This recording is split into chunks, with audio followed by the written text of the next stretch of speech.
Ketika namanya disebut sebagai pelaku pembacokan di Resto Shaka, sebagian orang justru berkata, pantas. Kalau bukan dia, siapa lagi?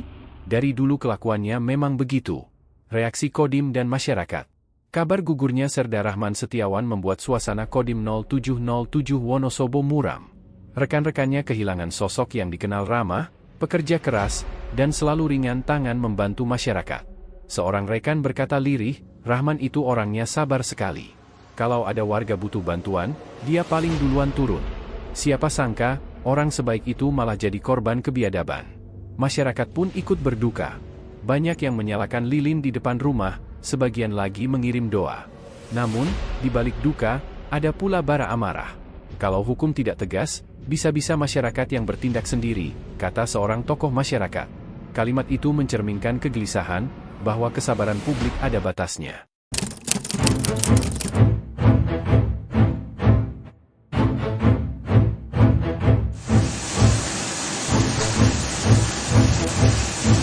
Di balik wajah Iwan, polisi mulai menggali motif di balik tindakan brutal Iwan. Apakah benar hanya karena minuman yang terlambat diantar? Ataukah ada dendam lama yang mendorongnya? Namun sejauh penyelidikan awal, semua mengarah pada satu hal, emosi sesaat yang dipicu amarah tak terkendali. Tapi yang membuatnya berbeda adalah, Iwan punya kebiasaan membawa senjata tajam di mobilnya. Orang normal tidak akan membawa parang kemana-mana, ujar seorang penyidik. Itu menunjukkan dia memang punya niat buruk, entah untuk berjaga-jaga atau memang sengaja menakut-nakuti orang. Dan malam itu, kebiasaan gelap itu berubah menjadi bencana. Ketakutan yang menyebar. Sejak insiden itu, warga Wonosobo merasa resah. Banyak yang berkata mereka tak lagi merasa aman makan di luar rumah. Kalau sampai tentara saja bisa dibunuh seenaknya, bagaimana dengan kami orang biasa, keluh seorang ibu rumah tangga. Ketakutan ini makin diperparah dengan berita tentang latar belakang Iwan. Fakta bahwa ia sudah 3 kali masuk penjara tapi tetap bebas berkeliaran membuat orang bertanya, apakah sistem hukum terlalu lemah menghadapi orang seperti dia? Di media sosial, komentar-komentar penuh amarah bermunculan.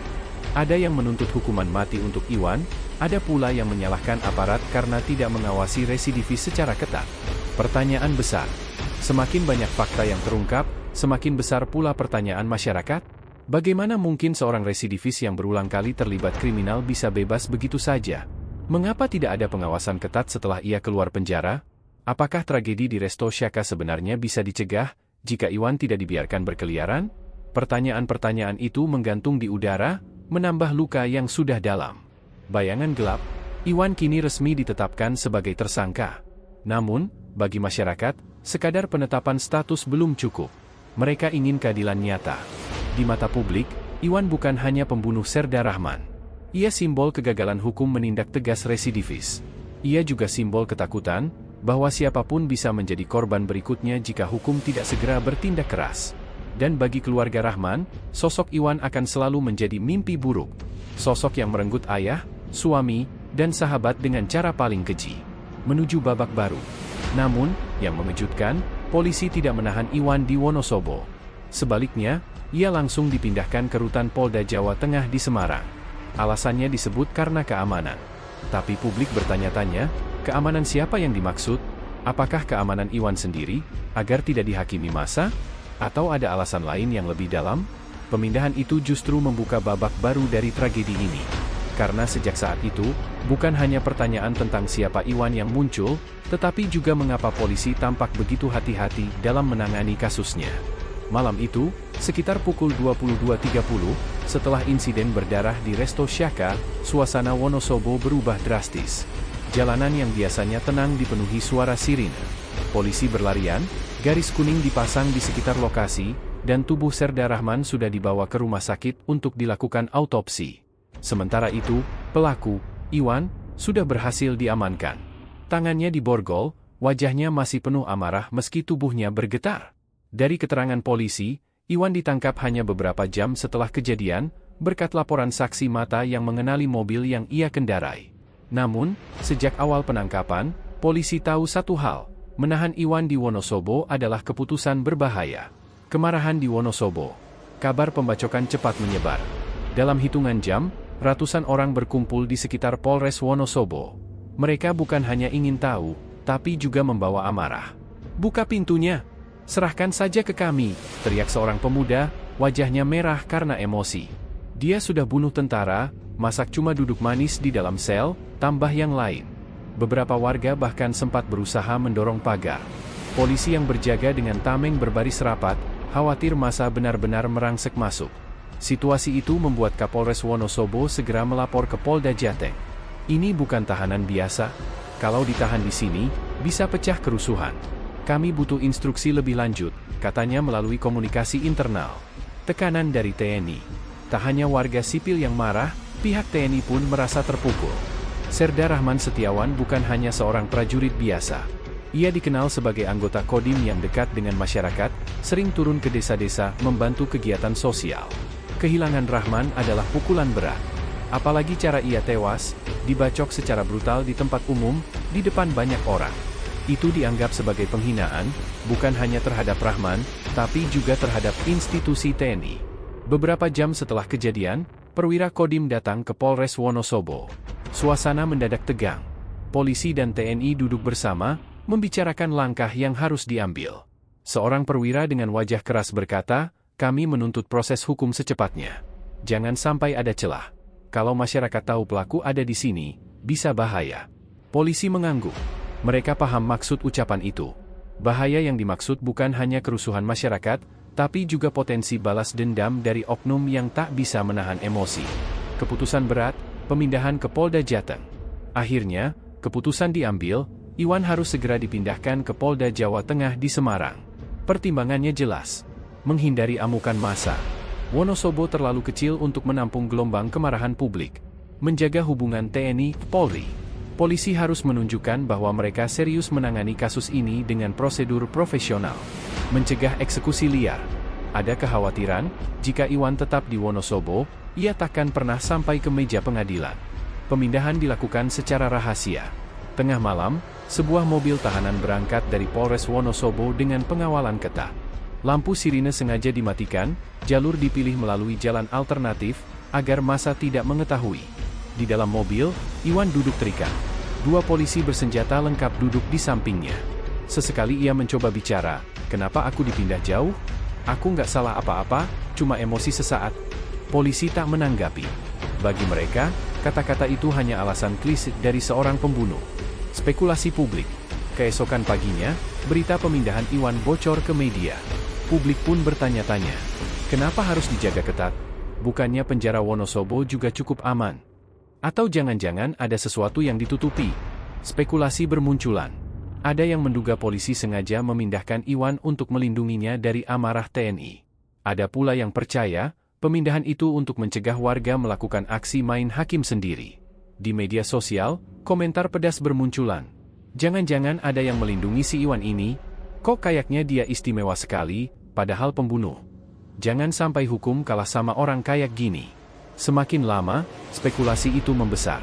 Bagi sebagian masyarakat, pemindahan ke Polda Jateng bukan tanda profesionalisme, melainkan tanda bahwa ada yang ganjil di balik kasus ini.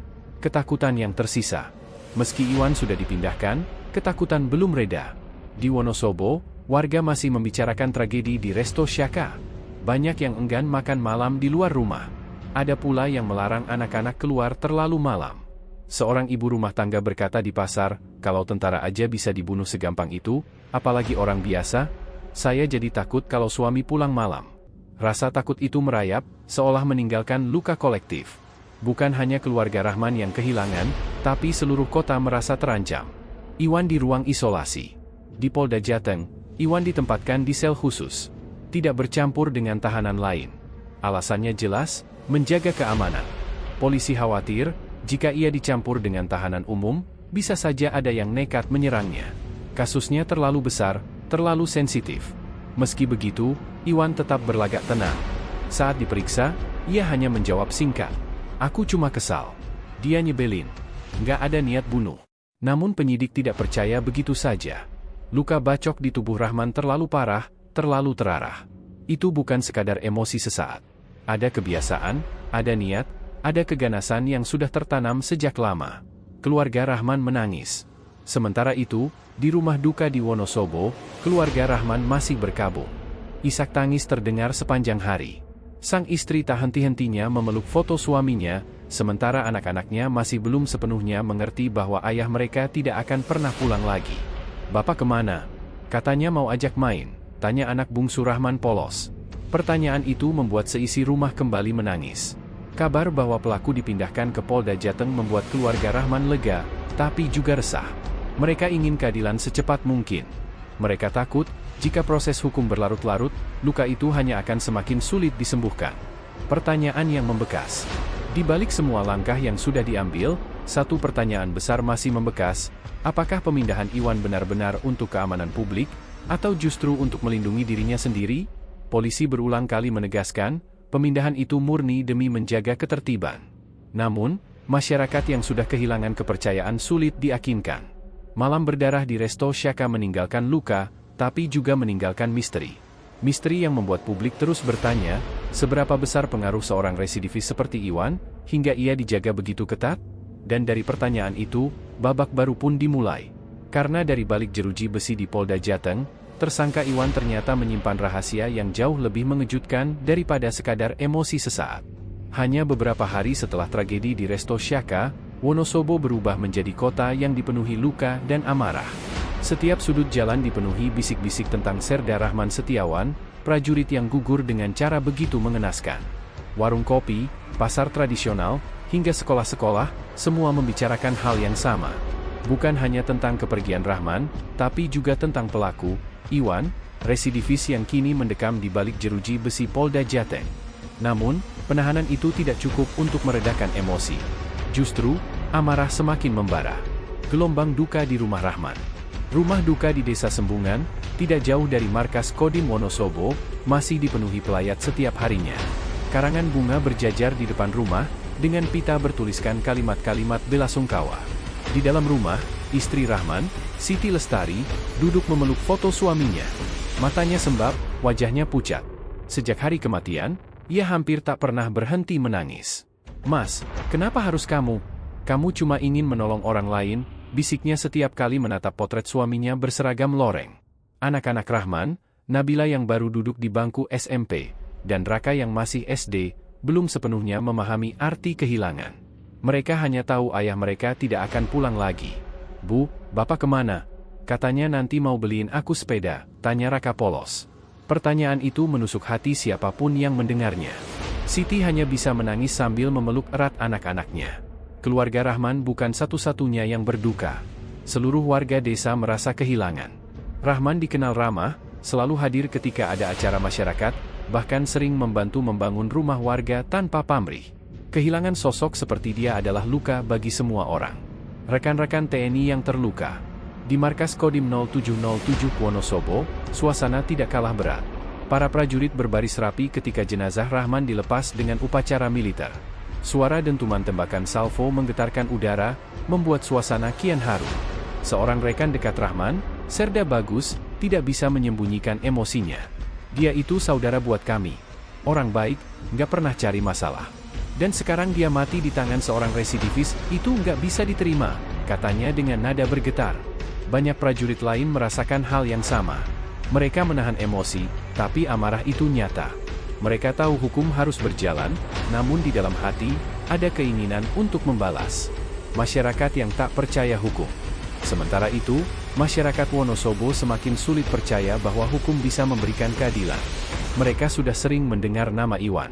Residivis yang keluar masuk penjara sejak 2013 itu dianggap sebagai momok bagi warga. Kalau saja waktu itu dia dihukum lebih berat, mungkin Rahman masih hidup, ujar Pak Slamet, seorang pedagang di pasar. "Orang kayak gitu kok bisa bebas seenaknya? Selalu bikin onar," timpal seorang ibu rumah tangga. Kemarahan itu tidak berhenti di warung kopi atau pasar. Sejumlah warga bahkan mulai merencanakan aksi demonstrasi di depan Polres Wonosobo. Mereka menuntut agar kasus ini tidak hanya ditangani dengan biasa-biasa saja. Ketegangan di jalanan. Beberapa hari setelah pemindahan Iwan ke Polda Jateng, ratusan warga mendatangi alun-alun Wonosobo. Mereka membawa spanduk bertuliskan, "Keadilan untuk Serda Rahman," dan "Hukum mati pembunuh prajurit." Suara teriakan menggema, sementara aparat kepolisian berjaga di sekitar alun-alun. Suasana mencekam, seolah hanya menunggu percikan kecil untuk berubah menjadi kerusuhan besar. Seorang orator berteriak lantang, kami tidak percaya lagi pada hukum yang lembek. Kalau polisi tidak bisa memberi keadilan, biar rakyat yang menuntut. Kata-kata itu disambut sorak-sorai.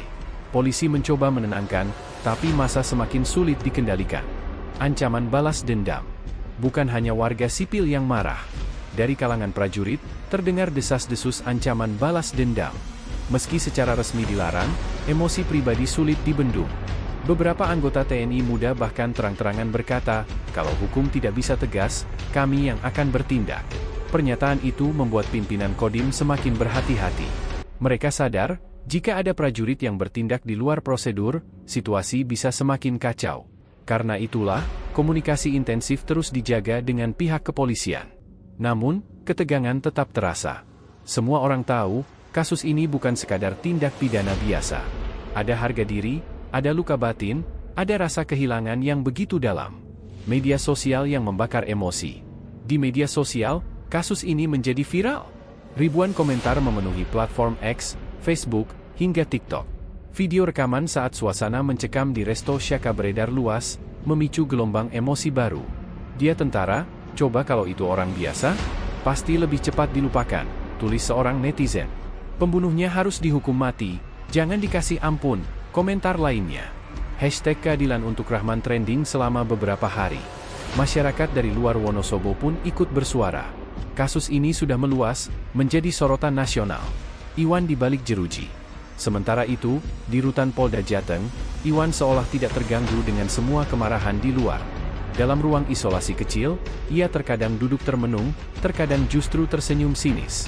Kepada penyidik, ia mengatakan, aku nggak pernah niat bunuh. Cuma spontan aja. Kalau dia nggak ikut campur, aku juga nggak bakal marah. Pernyataan itu membuat banyak orang semakin geram. Bagaimana mungkin seseorang bisa menyebut pembacokan brutal hingga menghilangkan nyawa sebagai spontan? Beberapa penyidik bahkan berbisik, Iwan terlihat seperti orang yang menikmati perhatian publik. Seolah-olah ia bangga karena namanya kini dikenal seluruh negeri. Rasa kehilangan yang tak bisa dibayar. Namun, apapun yang dikatakan Iwan, nyawa Serda Rahman tidak akan pernah kembali. Siti Lestari kehilangan suami, Nabila dan Raka kehilangan ayah, dan Kodim Wonosobo kehilangan salah satu prajurit terbaiknya. Di malam-malam sepi, Siti sering duduk di beranda, menatap jalan kosong sambil berdoa. Ya Allah, berikanlah keadilan untuk keluarga kami. Jangan biarkan pelaku bebas begitu saja. Doa itu bergema, mewakili ribuan suara lain yang menuntut hal sama. Amarah yang menunggu jawaban. Hari-hari terus berjalan, namun amarah belum reda. Justru semakin besar. Semua orang menunggu, apa langkah berikutnya dari aparat hukum. Apakah Iwan akan benar-benar dijatuhi hukuman setimpal? Atau justru ada hal-hal aneh yang membuat proses hukum berjalan lambat? Satu hal yang jelas, Wonosobo tidak akan pernah tenang sebelum keadilan benar-benar ditegakkan. Dan di tengah amarah yang membara, muncul desas-desus baru. Ada rumor bahwa kasus ini bukan sekadar emosi sesaat. Ada sesuatu yang jauh lebih besar, lebih kelam, yang mungkin ikut bermain di balik tragedi malam itu. Hari-hari Iwan di balik jeruji besi rutan Polda Jawa Tengah berjalan dengan ketat. Sel tahanan khusus yang ditempatinya tidak pernah sepi dari penjagaan. Dua polisi bersenjata selalu berada di luar pintu. Kamera CCTV merekam setiap gerak-geriknya. Bahkan, makanan yang masuk pun diperiksa berulang kali. Bagi polisi, Iwan bukan tahanan biasa. Ia adalah pusat perhatian nasional. Kesalahan sekecil apapun bisa memicu kemarahan masyarakat yang masih bergejolak di Wonosobo. Namun, meski dijaga begitu ketat, misteri demi misteri mulai bermunculan. Sosok yang terlihat tenang. Di balik jeruji, Iwan sering terlihat tenang, bahkan terlalu tenang.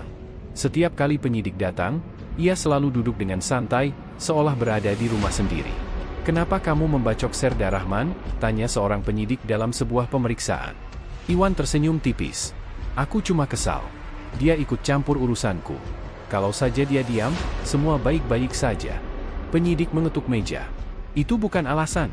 Kamu sadar tidak, yang kamu bunuh itu anggota TNI? Iwan kembali tertawa kecil. Aku nggak peduli. Tentara atau bukan, kalau bikin aku marah, ya aku habisi. Jawaban itu membuat darah penyidik mendidih. Tapi yang lebih mengejutkan adalah sikap Iwan yang seakan tidak takut sama sekali. Padahal, di luar sana, ribuan orang mengutuknya, dan ancaman hukuman mati sudah menantinya. Rahasia di masa lalu. Dari hasil penyelidikan, polisi menemukan catatan kriminal Iwan yang panjang.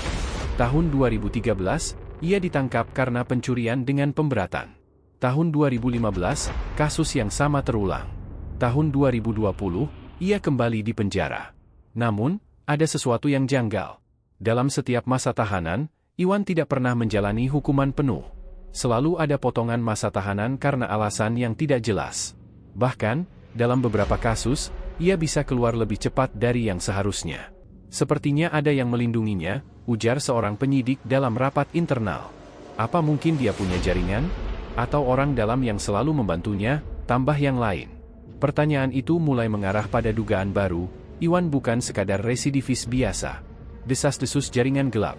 Sementara itu, di Wonosobo, rumor mulai beredar. Ada yang mengatakan bahwa Iwan terhubung dengan kelompok kriminal yang lebih besar. Beberapa warga mengaku pernah melihatnya bergaul dengan orang-orang asing yang datang ke kota. Dia itu sering nongkrong sama orang-orang yang gak jelas. Mobilnya mahal, padahal kerjaannya gak ada, kata seorang pemilik warung di dekat rumah Iwan. Desas-desus itu semakin memperkuat dugaan bahwa kasus pembacokan Rahman bukan sekadar emosi sesaat. Ada kemungkinan Iwan sudah lama merasa kebal hukum, karena selalu ada pihak yang melindungi di belakang layar. Ketegangan di ruang interogasi. Penyidik mencoba menggali lebih dalam. Dalam salah satu interogasi, Iwan ditanya mengenai hubungannya dengan orang-orang misterius itu. Apa benar kamu punya bos besar di belakangmu? Iwan menatap penyidik dengan dingin. Kalau aku bilang iya, apa kalian berani tangkap dia? Ucapan itu membuat ruangan seketika hening. Penyidik saling pandang, sadar bahwa Iwan mungkin tidak sedang bercanda. Tapi sebelum pertanyaan dilanjutkan, Iwan menutup mulutnya rapat-rapat. Ia seolah menikmati permainan ini, seolah tahu bahwa dirinya masih memiliki kekuatan meski terkurung di balik jeruji. Publik yang semakin curiga. Di luar penjara, masyarakat mulai kehilangan kesabaran. Mereka menuntut proses hukum dipercepat. Namun, semakin lama kasus berjalan, semakin banyak muncul teori konspirasi. Jangan-jangan dia dilindungi pejabat? Apa mungkin ada yang sengaja membuat kasus ini berlarut-larut? Kenapa dari dulu dia selalu bisa keluar cepat dari penjara? Media nasional ikut menyorot. Talk show di televisi mengundang pakar hukum, psikolog kriminal, hingga mantan aparat untuk membahas kasus Iwan. Setiap hari, namanya memenuhi layar kaca dan menjadi headline berita. Keluarga Rahman yang menunggu keadilan. Di tengah semua keributan itu, keluarga Rahman hanya bisa menunggu. Siti Lestari, istri Rahman, setiap hari menanyakan perkembangan kasus ke pihak Kodim. Kapan pelakunya dihukum? Jangan lama-lama, Pak. Kami butuh kepastian, katanya dengan suara lirih. Nabila dan Raka, anak-anak Rahman, sering bertanya kepada ibunya, Bu, pelakunya sudah ditangkap kan? Bapak sudah dibalaskan kan? Pertanyaan polos itu membuat Siti hanya bisa menangis. Baginya, keadilan terasa terlalu jauh, sementara luka kehilangan masih segar. Misteri di balik senyum Iwan. Yang paling aneh adalah sikap Iwan yang seolah tidak takut dengan ancaman hukuman mati. Ia bahkan kerap tersenyum ketika penyidik menyebut pasal yang bisa menjeratnya. Seorang penjaga sel pernah bercerita, tengah malam, saya lihat dia senyum-senyum sendiri. Seperti orang yang tahu sesuatu, tapi nggak mau bilang. Apakah Iwan benar-benar punya jaringan kuat di belakangnya? Ataukah ia hanya pura-pura berani untuk menutupi ketakutannya? Kecurigaan yang tak pernah reda. Pemindahan Iwan ke Polda Jateng yang awalnya disebut demi alasan keamanan, kini justru melahirkan pertanyaan baru. Apa benar hanya keamanan yang jadi alasan? Atau ada sesuatu yang lebih besar yang sedang ditutupi? Publik semakin curiga, terlebih ketika beredar kabar bahwa ada pihak tertentu yang mencoba melobi agar kasus ini tidak terlalu dibesar-besarkan. Dan di tengah semua misteri itu, satu hal semakin jelas, Iwan bukan hanya sekadar residivis. Ia adalah potongan kecil dari teka-teki besar yang bisa mengungkap wajah kelam di balik kota kecil bernama Wonosobo. Akhir yang masih terbuka. Hingga kini, Iwan tetap mendekam di sel khususnya. Polisi masih terus menggali informasi, sementara masyarakat menunggu dengan gelisah. Namun, misteri semakin pekat. Iwan tidak hanya menyisakan luka karena kematian Serda Rahman, tapi juga meninggalkan tanda tanya besar. Siapa yang sebenarnya berada di belakangnya? Dan seberapa jauh pengaruh mereka hingga membuat seorang kriminal berulang kali lolos dari jeratan hukum? Pertanyaan itu belum terjawab. Dan sebelum jawaban itu muncul, Wonosobo, bahkan mungkin seluruh Jawa Tengah, tidak akan pernah benar-benar tenang.